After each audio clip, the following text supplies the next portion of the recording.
দেখ বায়ুর পরিবর্তে যদি বলা হচ্ছে 24-এরটা দেখ, বায়ুর পরিবর্তে ধাতব পাত রাখলে তাহলে ক্রিয়াশীল বল কী হবে। তো আমরা থিওরিতে বলেছিলাম যে ধাতুর ক্ষেত্রে যে কে এর মান মানে পরাবৈদ্যুতিক ধ্রুবকের মান এটা ইনফিনিটি হয়। ধাতুর ক্ষেত্রে পরাবৈদ্যুতিক ধ্রুবকের মান ইনফিনিটি হয়। তাহলে যদি ধাতব পাত রাখি তাহলে এই সূত্রটা আমরা বসাই, এফ এম মানে অন্য মাধ্যমের বল, এফ এম, এফ মানে বল, এম মানে অন্য মাধ্যমের বল, এফ নট মানে শূন্য মাধ্যমের বল বাই কে, তাই তো। এবারে কে কে এর মান কত হয় ধাতুর ক্ষেত্রে ইনফিনিটি, তাহলে F naught by infinity, infinity দিয়ে যাকেই ভাগ করা হোক সেটা কী হবে শূন্য। তার মানে যদি ধাতব পাত রাখা হয় তাহলে বলটা কত হয়ে যায়, বলের মান হয়ে যায় শূন্য, এটা মনে রাখবি। আর এটাও শর্টে আসতে পারে পরাবৈদ্যুতিক ধ্রুবকের মান, ধাতুর ক্ষেত্রে পরাবৈদ্যুতিক ধ্রুবকের মান হয় অসীম আর বলের মান হয় শূন্য। কেন শূন্য হয় বুঝতে পারছিস আশা করছি। এফ নট বাই কে, কে এর মান ইনফিনিটি অসীম, এর অসীম দিয়ে যাকেই ভাগ কর, অসীম তো নিচে অসীম আছে, অসীম দিয়ে যাকেই ভাগ কর সেটা শূন্যই হবে, ঠিক আছে। তাহলে 24-এরটা হয়ে গেছে। এবারে শুন 25-এরটা, মাইকার পরাবৈদ্যুতিক ধ্রুবক আর জলের পরাবৈদ্যুতিক ধ্রুবক। 25-এর যে ম্যাথটা, তো এটা বলা আছে যে পরাবৈদ্যুতিক ধ্রুবক আর ওয়াটারের পরাবৈদ্যুতিক ধ্রুবকের মান হয় প্রায় 40-এর কাছাকাছি, না 80 হয়। আর মাইকার হয় মোটামুটি 3.60, ঠিক আছে। তো এখানে কার পরাবৈদ্যুতিক ধ্রুবক বেশি হয়, ওয়াটারে। তাহলে এটার অ্যান্সারটা হবে যেটা ওয়াটারের পরাবৈদ্যুতিক ধ্রুবক মাইকার থেকে বেশি হবে, এটার অ্যান্সার হবে এটা। তারপরে 26-এরটা দেখ, শূন্য মাধ্যমের পরাবৈদ্যুতিক ধ্রুবক, শূন্য মাধ্যমের পরাবৈদ্যুতিক ধ্রুবকের মান 1 হয়, শূন্য মাধ্যমের পরাবৈদ্যুতিক ধ্রুবকের মান হয় 1, ঠিক আছে। তাহলে 26-এরটা অ্যান্সার হবে 1, শূন্য হবে না কিন্তু, শূন্য মাধ্যমের পরাবৈদ্যুতিক ধ্রুবকের মান হচ্ছে 1, ঠিক আছে। তারপরে 27-এরটা দেখ, 27-এরটা দুটো আধান দেওয়া আছে, পরাবৈদ্যুতিক ধ্রুবক দেওয়া আছে, দুটো আধান বলেছে 27-এরটা। একটা বলেছে +20 ইএসইউ, ঠিক আছে, আর একটা বলেছে +40 ইএসইউ। দুটো গোলক আছে, এদের মধ্যবর্তী দূরত্ব হচ্ছে 20 সেন্টিমিটার, 20 সেন্টিমিটার, ঠিক আছে। আর এইখানে যে পরাবৈদ্যুতিক ধ্রুবক সেটারও মান দেওয়া আছে, পরাবৈদ্যুতিক ধ্রুবকের মানও দেওয়া আছে। প্রথমে আমরা শূন্য মাধ্যমে বার করি মানটা, শূন্য মাধ্যমে মান এফ নট সমান কী হয়, কে কিউ1 কিউ2 বাই আর স্কোয়ার। কে এর মানটা এটা দেখ সব সিজিএসে দিয়ে আছে, দেখ সিজিএস সেন্টিমিটার সিজিএস, তাহলে কে এর মানটা 1 হয় সিজিএসে, কিউ1 এর মান আছে 20, কিউ2 মান আছে 40, তাহলে 40 বাই আর স্কোয়ার, আর মানে মধ্যবর্তী দূরত্ব, মধ্যবর্তী দূরত্ব কত 20, তাহলে 20 স্কোয়ার, 20 স্কোয়ার মানে 20 × 20, 20 কাটা গেল, এখানে 20 দুগুণে 40। তাহলে শূন্য মাধ্যমে যে বলটা বেরিয়েছে সে শূন্য মাধ্যমে বল বেরিয়েছে এফ, এই 2, এফ নট সমান বেরিয়েছে 2। তো এইগুলো তো সব সিজিএস মাধ্যমে করলাম, তাহলে বলের মানটা অবশ্যই ডাইন হবে, নিউটন হবে না, সিজিএসে ডাইন হয়। এটা কিন্তু শূন্য মাধ্যমে বেরিয়েছে, শূন্য মাধ্যমে বার করতে বলে নাই, পরাবৈদ্যুতিক ধ্রুবক রাখা আছে একটা। দেখ আমরা এই সূত্রটা একটু আগেই পড়েছি যে অন্য মাধ্যমের বল, শূন্য মাধ্যমের বলের বাই কে, তাই তো এরকম এফ এম সমান এফ নট বাই কে। দেখ এখানে এখানে বেরিয়েছে আমাদের এফ এম সমান এফ নট বাই কে, তাহলে এটা তো বসাই দিলে এবার অ্যান্সার শেষ। শূন্য মাধ্যমের বল কত বেরিয়েছে, শূন্য মাধ্যমের বল এই তো 2, পরাবৈদ্যুতিক ধ্রুবক কত দিয়ে আছে 2, তাহলে অন্য মাধ্যমের বল 2 × 1 = 2, অন্য মাধ্যমের বল বেরোলো 1 ডাইন, এটা অ্যান্সার 27-এরটার। এবার শুন 28-এরটা বলা আছে একটা পরাবৈদ্যুতিক ব্লক রাখা আছে, তড়িৎ ক্ষেত্রে স্থাপন করা হলো, পরাবৈদ্যুতিক ব্লককে তড়িৎ ক্ষেত্রে স্থাপন করা হলো, ঠিক আছে। ধর এই জায়গাতে একটা পরাবৈদ্যুতিক ধ্রুবক আছে, পরাবৈদ্যুতিক ধ্রুবক মানে কি, পরাবৈদ্যুতিক ধ্রুবক এটা মানে হচ্ছে না এটা পরিবাহী না অন্তরক, ঠিক আছে। এটা একটা স্পেশাল টাইপের পদার্থ যার মধ্যে তড়িৎ ক্ষেত্র তো তৈরি হয়, তড়িৎ ক্ষেত্র তৈরি হয়, কিন্তু কারেন্ট যায় না। যাই হলো, ওটা তো আমরা যাচ্ছি না এখন। এইখানে তড়িৎ ক্ষেত্র প্রদান করা আছে, তড়িৎ ক্ষেত্র। তড়িৎ ক্ষেত্রে আমরা এইদিকে তীরচিহ্ন দিলাম। তড়িৎ ক্ষেত্র এরকম বলরেখা দ্বারা দেখানো হয়, এরকম তীরচিহ্ন দ্বারা। এটা তো আশা করি জানিস, এরকম তীরচিহ্ন দ্বারা লেখা হয়। তো আমরা এটাও জানি যে তড়িৎ ক্ষেত্র প্লাস থেকে মাইনাসের দিকে হয়, তড়িৎ ক্ষেত্র হয় প্লাস থেকে মাইনাসের দিকে। এটা আমরা থিওরিতে অবশ্যই পড়ে থাকব। তাহলে দেখ, এই দিক থেকে এই দিকে হচ্ছে তীরচিহ্নগুলো, দেখ এই দিক থেকে এই দিকে তড়িৎ ক্ষেত্র কোন দিক থেকে কোন দিকে হয়, প্লাস থেকে মাইনাসের দিকে। তার মানে নিশ্চয়ই এই দিকে আছে প্লাস আর এইদিকে আছে মাইনাস। এটা তো শিওর। কী করে বুঝলাম? তড়িৎ ক্ষেত্র এই দিক বরাবর ধরলাম। তোর যদি মনে হচ্ছে আমি এই দিক বরাবর ধরবো না, আমি উল্টা দিকে ধরবো, তো তীরচিহ্নগুলো উল্টা দিকে দিবি, তখন এখানে প্লাস এখানে মাইনাস, একই ব্যাপার। আমরা ধরে নিয়েছি যে এই দিক বরাবর তড়িৎ ক্ষেত্র, এই দিক বরাবর তড়িৎ ক্ষেত্র, এই দিক বরাবর তড়িৎ ক্ষেত্র, এই দিক বরাবর তড়িৎ ক্ষেত্র। তাহলে এই দিকে তড়িৎ ক্ষেত্র, তাহলে তড়িৎ ক্ষেত্র কোন দিক থেকে কোন দিকে হয়, প্লাস থেকে মাইনাস। তাহলে এখানে নিশ্চয়ই প্লাস আছে, এখানে মাইনাস আছে। এইবার একটু পরাবৈদ্যুতিক ধ্রুবকটার দিকে লক্ষ্য করে, এই যে এইটার দিকে, এই যে পরাবৈদ্যুতিক ধ্রুবকটা ব্লকটা, এইখানে আছে প্লাস। তাহলে এইখানে কি কাকে আকৃষ্ট করবে? মাইনাসকে। এইখানে প্লাস মাইনাস দুটোই আছে, এইখানে প্লাস মাইনাস দুটোই আছে, এইখানে আছে তো প্লাস, প্লাস কাকে আকর্ষণ করবে? মাইনাস। তাহলে সব মাইনাসগুলো কোন দিকে চলে আসবে? এই দিকে আসবে। আর এই দিকে কি আছে? মাইনাস। মাইনাস কাকে অ্যাট্রাক্ট করবে? প্লাসকে। ঠিক আছে, এরকম হয়ে যাবে, এদিকে প্লাস আর এদিকে মাইনাস, মানে পোল তৈরি হচ্ছে, এদিকে মাইনাস এদিকে প্লাস, দুটো পোল তৈরি হচ্ছে, পোল মানে মেরু তৈরি হচ্ছে। কিন্তু এইটা ধাতুর মতো এত প্লাস মাইনাস হয় না, ঠিক আছে, প্লাস মাইনাস হয় কিন্তু কম হয়। ঠিক আছে, তো এইটার যে অপশানগুলো আছে দেখ, ব্লকটির সমস্ত পরমাণু মেরুবর্তিত হবে, মেরুবর্তিত আধানগুলি ব্লকটির দুই পার্শ্বতলে থাকবে, সবগুলোই ঠিক। এটা পরাবৈদ্যুতিক তড়িৎ ক্ষেত্রে স্থাপন করা হলো। সব 28-এরটা সবগুলোই অ্যান্সার হবে, মানে 28-এর পুরোটাই অ্যান্সার হবে, এটা সবগুলোই ঠিক হবে। ঠিক আছে, 29-এরটা দেখ, 29-এরটা তড়িৎ ক্ষেত্র প্রাবল্যের মাত্রা। তড়িৎ ক্ষেত্র প্রাবল্যের মাত্রা আমরা যদিও থিওরিতে দেখাইছি, ঠিক আছে। 29-এরটা, এটার কোনটা অ্যান্সার হবে? সবগুলোই ঠিক। তাও এটা আমি একবার গাউসের সূত্র প্রযোজ্য হয় কি না এটা একবার চেক করে নেবো, তাও সবগুলি ঠিক আপাতত করে রাখবে, ঠিক আছে। এটা তা যদি সবগুলি ঠিক না হয়, মানে গাউসের সূত্রটা প্রযোজ্য না হয়, তাহলে আমি পরে বলে দেবো, ঠিক আছে। তো মনে হয় গাউসের সূত্র প্রযোজ্য হয়, আপাতত সবগুলি ঠিক, এটাই করে রাখবে, ঠিক আছে। এবার তড়িৎ ক্ষেত্র প্রাবল্যের মাত্রা, তড়িৎ ক্ষেত্র প্রাবল্যের মাত্রাটা আমরা করাচ্ছি, ঠিক আছে।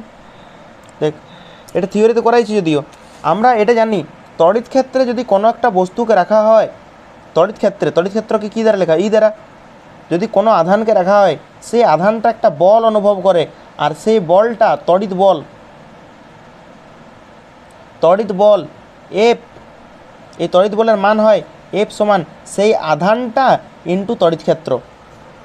মনে রাখ এটা, ঠিক আছে, যে যদি কোনো কিউ আধানকে ই তড়িৎ ক্ষেত্রে রাখা হয়, তাহলে এটা বল অনুভব করে।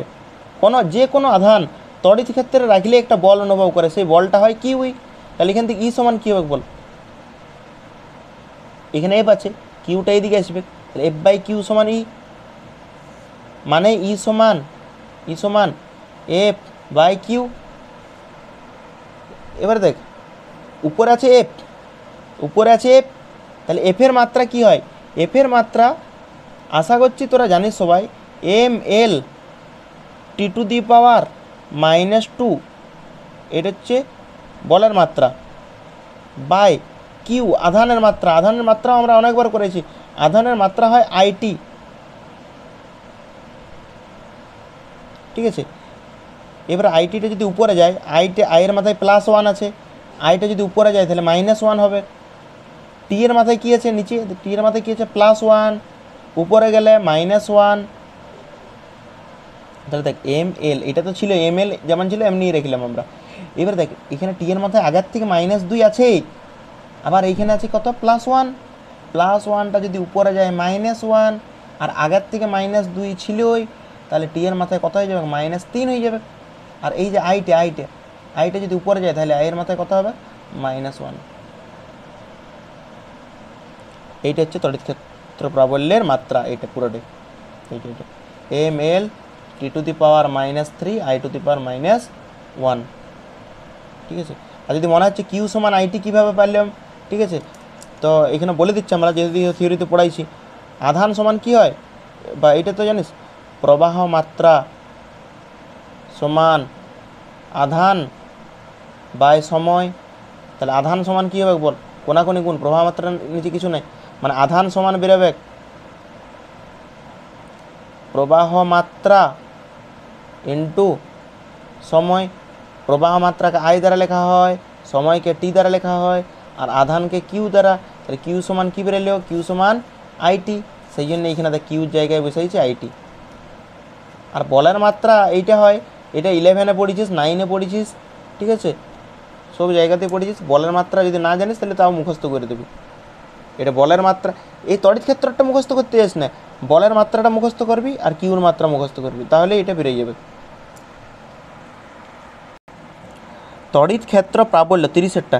তড়িৎ ক্ষেত্র প্রাবল্য একটা সংরক্ষী বল, মানে এইটা না কোনো পথের উপর নির্ভর করে না, যে বলগুলো পথের উপর নির্ভর করে না, মানে যে পথেই যায় সেই একই হবে, তখন সেই বলগুলোকে বলা হয় সংরক্ষী বল। তারপর দেখ, সমত্বরণে গতিশীল আধান কি সৃষ্টি করে, সমত্বরণে গতিশীল আধান। তো এটার জন্য আমরা একটা ছক করে দেখাই দিচ্ছি, এটা আমরা থিওরিতে পড়াই, ঠিক আছে। এটা কত নম্বরের, 31 নম্বরের। যদি কোনো বস্তু স্থির আধান থাকে, আধান এখানে লিখছি আমরা আধান, ঠিক আছে, আধান এখানে লিখলাম আমরা স্থির। যদি আধান স্থির থাকে তাহলে আমরা 3টা ছক করছি। এইটা পুরোপুরি লিখবি তোরা, হ্যাঁ, তড়িৎ ক্ষেত্র, এটা হচ্ছে তড়িৎ ক্ষেত্র, পুরোপুরি লিখবি। এটা হচ্ছে চৌম্বক ক্ষেত্র, লিখেই দিচ্ছি আমি, তড়িৎ ক্ষেত্র, এটা চৌম্বক ক্ষেত্র, আর এটা হচ্ছে পরিবর্তনশীল চৌম্বক তড়িৎ ক্ষেত্র, পরিবর্তনশীল তড়িৎ ও চৌম্বক ক্ষেত্র। 3টা ছক করলাম, এটা তড়িৎ ক্ষেত্র, এটা চৌম্বক ক্ষেত্র, এটা হচ্ছে পরিবর্তনশীল তড়িৎ ক্ষেত্র বা চৌম্বক ক্ষেত্র। এটার আবার আরেকটা নাম আছে, এটাকে বলা হয় তড়িৎ চুম্বকীয় তরঙ্গ, তড়িৎ চুম্বকীয় তরঙ্গ। দেখ এই ছকটা ভালোভাবে করবি, এখানে দাগ দিস না, ঠিক আছে, ভালোভাবে করবি। এটা লিখবি তড়িৎ ক্ষেত্র, এই পুরো ছকটাতে এটাতে লিখবি চৌম্বক ক্ষেত্র, এইটা লিখবি পরিবর্তনশীল তড়িৎ ক্ষেত্র চৌম্বক ক্ষেত্র, বা লিখবি তড়িৎ চুম্বকীয় তরঙ্গ, ঠিক আছে। আমরা 31-এরটা এরকম ভালোভাবে লিখছি। যদি এই ছকটা ঠিকঠাক করে হলো নাই, ঠিক আছে, তোরা ঠিক করে করবি এই জায়গাতে, যে আধান স্থির, প্রথমে হচ্ছে আধান স্থির। যদি আধান স্থির থাকে, যদি আধান স্থির থাকে, দেখ এটা তড়িৎ ক্ষেত্রের ঘর, এটা চৌম্বক ক্ষেত্রের ঘর, এটা হচ্ছে পরিবর্তনশীল তড়িৎ ক্ষেত্র চৌম্বক ক্ষেত্র, মানে তড়িৎ চুম্বকীয় তরঙ্গ, তড়িৎ চুম্বকীয় তরঙ্গ। যদি আধান স্থির থাকে শুধুমাত্র তড়িৎ ক্ষেত্র দেখাবে, চৌম্বক ক্ষেত্রও দেখাবে নাই, পরিবর্তনশীল চৌম্বক ক্ষেত্রও দেখাবে না। একটা হলো। পরেরটা হচ্ছে আধান, আধান গতিশীল। বেগটা লিখে দিচ্ছে সমবেগে, সমবেগে মানে বেগটা সমান থাকবে, বেগ বাড়বে নাই কমবে নাই। তাহলে তখন তড়িৎ ক্ষেত্রও দেখায়, চৌম্বক ক্ষেত্রও দেখায়, কিন্তু এইটা দেখায় না, ঠিক আছে। আবার যদি আধান আধান সমত্বরণে যায়, সমত্বরণে গতিশীল হয়, ত্বরণে মানে বেগ বাড়বে, ত্বরণ মানে বেগ বাড়বে, এটা তো জানিস আশা করছি, ত্বরণ মানে বেগ বাড়বে, তখন এটা তড়িৎ ক্ষেত্রেও দেখায়, চৌম্বক ক্ষেত্রেও দেখায়, পরিবর্তনশীল তড়িৎ ক্ষেত্র চৌম্বক ক্ষেত্রেও দেখায়, মানে তড়িৎ চুম্বকীয় তরঙ্গের মতোও আচরণ করে, ঠিক আছে। তার মানে এইটার যে অ্যান্সার হবে সমত্বরণে গতিশীলের ক্ষেত্রে, এটার ক্ষেত্রে সবগুলো অ্যান্সার হবে, সবকটি ঠিক, এই তো সবগুলো ঠিক। দেখ তড়িৎ ক্ষেত্রও দেখাচ্ছে, চৌম্বক ক্ষেত্রও দেখাচ্ছে, আর তড়িৎ চুম্বকীয় তরঙ্গ দেখাচ্ছে, তড়িৎ চুম্বকীয় তরঙ্গ, তিনটেই, মানে এটার সবগুলো অ্যান্সার ঠিক হবে 31-এরটা। তারপর দেখ 32-এরটা সেম প্রশ্ন, সুষম দ্রুতিতে গতিশীল আধান, সুষম দ্রুতিতে মানে সুষম বেগে, সুষম দ্রুতি বলতে সুষম বেগে, সুষম বেগ বা সমবেগে, সমবেগে হলে তড়িৎ ক্ষেত্রও দেখায়, চৌম্বক ক্ষেত্রও দেখায়, 32 সি অ্যান্সার হবে। এই ছকের থেকে দুটো অ্যান্সার হয়ে গেল। তারপরে দেখ 33 তড়িৎ প্রাবল্যের একক। তড়িৎ প্রাবল্যের একক, একটু আগে আমরা তড়িৎ প্রাবল্যের এটা করাইলাম আমরা। 31 আর 32 হয়ে গেছে, 31 আর 32 এখানেই হয়ে গেছে। এই জায়গাতে আমরা 33 করাচ্ছি। 33 বলছি তড়িৎ প্রাবল্য।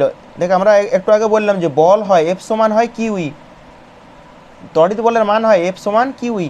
তো এইখানে ই সমান কি হবে? এই কিউটা গুণ অবস্থায় আছে, এইদিকে এলে ভাগ অবস্থায়, তাহলে ই সমান বেরোলে এফ বাই কিউ।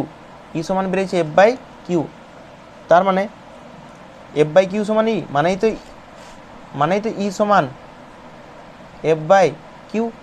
তাহলে এফ উপরে এফ, বলের একক কি নিউটন, আর নিচে আছে কিউ মানে আধানের একক। আধানের একক কি কুলম। তাহলে এটার উত্তর হবে নিউটন পার কুলম। নিউটন পার কুলম। দেখি এটা নিউটন কুলম্বের মাথায় -1 আছে, এই তো কুলমটাকে উপরে তুলে দিলাম। তাহলে কুলমটাকে যদি উপরে তুলে দিই, কিছু নয় মানে +1, উপরে তুললে -1, তাহলে এন দিয়ে নিউটন, সি দিয়ে কুলম, মাথায় -1, তাহলে এটা অ্যান্সার হবে 33।